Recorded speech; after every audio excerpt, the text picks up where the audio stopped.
બાલ મિત્રો, નીલમાધવ શાળા પરિવાર આપનું હાર્દિક સ્વાગત કરે છે। આજે ધોરણ 3માં હિન્દી પાઠ 2 વ્યંજન આપણે એના વિશે થોડીક જાણકારી લેશું। પહેલા વિડિયોમાં આપણે શીખી ગયા હતા સ્વર અને વ્યંજન। આજે આપણે બોલતા જાશું અને ફરીવાર રિવિઝન કરતા જાશું। ચલો બાલ મિત્રો, પાના નંબર 6 ઉપર જુઓ જો, એમાં સૂચના આપી છે આપણને હિન્દી અને ગુજરાતી વ્યંજન પઢો। હવે બાળકો તમારે મારી સાથે હિન્દી અને ગુજરાતી વ્યંજન વાંચવાના છે। ક, હિન્દીનો ક સામે ગુજરાતીનો ક, હિન્દીના ખ સામે ગુજરાતીનો ખ, હિન્દીના ગ સામે ગુજરાતીનો ગ, હિન્દીના ઘ સામે ગુજરાતીનો ઘ। જો બાળ મિત્રો, આ જે શબ્દ છે ને એ અંગો કહેવાય, બરોબર। એ આપણે મોટા ધોરણમાં એ શબ્દનો ઉપયોગ કરશું। અત્યારે બાળકો આપણે આગળ વધીએ। ચની સામે ચ, હિન્દીના છ સામે છ, હિન્દીના જ સામે જ, હિન્દીના ઝ સામે ઝ। એના પછીનો પણ શબ્દ આપણે મોટા ધોરણમાં વાપરીશું। ચલો હવે આપણે આગળ વધીએ। ટની સામે ટ, ઠની સામે ઠ, ડની સામે ડ, હિન્દીના ઢની સામે ઢ, હિન્દીના અણની સામે અણ, તની સામે ત, થની સામે થ, દની સામે દ, ધની સામે ધ, નની સામે ન।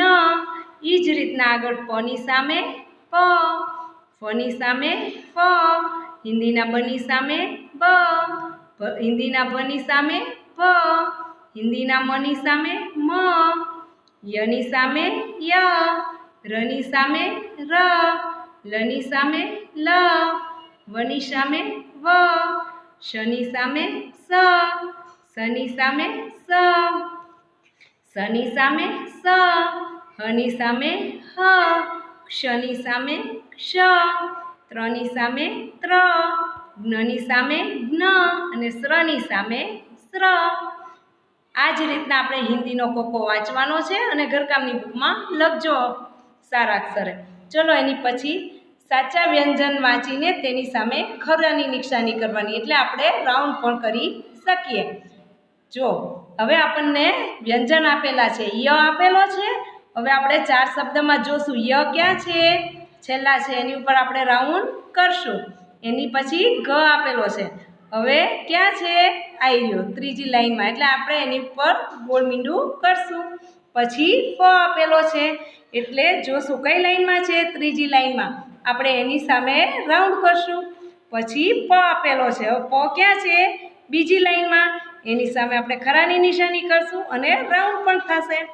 એના પછી ટ આપેલો છે, ટ ક્યાં છે, છેલ્લે, એની ઉપર રાઉન્ડની નિશાની કરશું। એના પછી ભ આપેલો છે, ભ ક્યાં છે, બીજી લાઈનમાં છે, એની ઉપર આપણે રાઉન્ડની નિશાની કરશું। જો બાળકો આપણે વ્યંજન જોયા, વાંચ્યા, સમજી અને રાઉન્ડ કર્યા છે। એના પછી પાના નંબર 7 ઉપર જુઓ જો બાળકો, આપણને કક્કો આપ્યો છે, એટલે કે આખા બધા વ્યંજન આપેલા છે, આપણે એ વાંચવાના છે અને ઈના ઈ જોઈને બાજુમાં લખવાના છે। જો બાળકો ક આપેલો છે ને, એટલે આપણે બધા ક ક ક ક એમ લાઈનમાં ક ક સારા અક્ષરે લખશું। એ જ રીતના ખ આપેલો છે, આપણે ખ ખ ખ એમ ખ લખશું। એના પછી ગ આપેલો છે, એટલે આપણે ગ ગ ગ ગ એમ લખતા રહેશું। એના પછી ઘ આપ્યો છે, એટલે ઘ ઘ ઘ ઘ ઘ એમ આપણે લખશું। એ જ રીતના બાળકો જુઓ, ચ છ ઝ ઝ ટ ઠ ડ, પાછળ જુઓ છો બાળકો 8 નંબર પાન ઉપર, ઠ અણ ત થ દ ધ ન પ ફ બ ભ મ ય, ર લ વ શ સ હ ક્ષ ત્ર જ્ઞ અને સ્ર। આ હવે તો તમને બાળકો કક્કો આવડી જ ગયો છે, બધા વ્યંજન પાકા થઈ જ ગયા છે, એટલે તમે બાળકો જોઈ સારા અક્ષરે લખજો। એની પછી પાછળ જોજો બાળકો, પાન નંબર 10 ઉપર જાવજો, એમાં પણ આપણને વ્યંજન શોધીને રાઉન્ડ કરવાના છે। જો બાળકો, એમાં આપણને સૌપ્રથમ ક આપેલો છે, આપણે લાઈનમાં ગોતવાનો, ક ક્યાં છે, તો 1 2 3 અને ચોથા ખાનામાં ક છે એટલે આપણે એની ઉપર રાઉન્ડ કરશું. એની ઉપર પછી પ ક્યાં આવેલો છે? ત્રીજા ખાનામાં, આપણે એની ઉપર રાઉન્ડ કરીશું. એના પછી ઢ ક્યાં આવ્યો છે? સ્ટાર્ટિંગમાં જ છે, આપણે એની ઉપર રાઉન્ડ કરીશું. પછી આવશે થ ક્યાં છે? બીજા ખાનામાં, આપણે એની ઉપર રાઉન્ડ કરીશું. પછી બ ક્યાં છે? બીજા ખાનામાં છે એટલે આપણે બ ઉપર રાઉન્ડ કરીશું. પછી લ ક્યાં છે? ત્રીજા ખાનામાં છે, આપણે લ ઉપર રાઉન્ડ કરીશું. જો બાળ મિત્રો આપણે વ્યંજન જ શોધીએ છીએ એટલે વ્યંજન ઉપર જ રાઉન્ડ કરવાના છે. એના પછી જુઓ નીચે વાંચો, જુઓ હિન્દી વ્યંજનો કો સહી ગુજરાતી વ્યંજનો સે જોડે. એટલે આપણને હિન્દી વ્યંજન આપેલા છે, એની સામે ગુજરાતી વ્યંજન આપેલા છે. હવે આપણે જોડકા જોડીશું. ચલો, ફ ક્યાં છે? પેલા હિન્દીનો ફ આપ્યો છે ને, એટલે જો ફ સામે નીચે ફ ફટાકડાનો ફ છે, એની સામે જો લાઈન કરો જુઓ બાળકો. એના પછી બ આપેલો છે. હવે બ ક્યાં છે? જો ફની નીચે બ આપ્યો છે ગુજરાતીમાં બકરીનો બ, એની નીચે લીટી લાવો જો બાળકો. પછી દ આપેલો છે. દ ક્યાં છે? સૌથી નીચે છે, દ ઉપર લીટી કરો. પછી ય ક્યાં છે? પછી ઉપર જો ય આપ્યો છે એટલે ય ઉપર લીટી કરો. પછી વ આપ્યો છે તો ગુજરાતીનો વ ક્યાં છે? સૌથી ઉપર, એની ઉપર લીટી જવા દો બાળકો. ચલો, હવે એક જોડકનું જોડાઈ ગયું આપણું. હવે આપણે બીજું જોડકું જોડશું. ચલો, હવે ચ આપ્યો છે. ચ ક્યાં છે?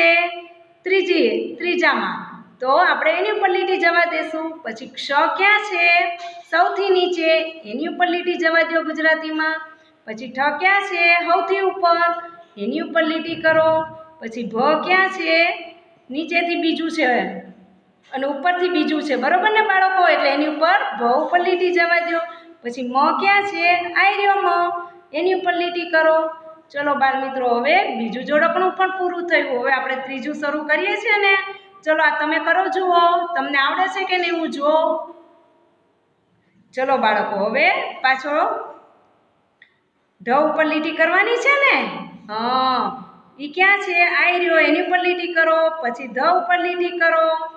પછી ર ઉપર લીટી કરો.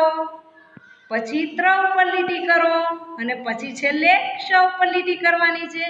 બાળ મિત્રોને તે આવડી ગયું. હવે ચલો બાળ મિત્રો, હવે પાઠ 1 2 અને 3 ત્રણેય તમારે સમજી વિચારી સ્વર અને વ્યંજન પાકા કરવાના છે. ઘરકામની બુકમાં લખવાના છે સારા અક્ષરે. જય શ્રી કૃષ્ણ બાળ મિત્રો.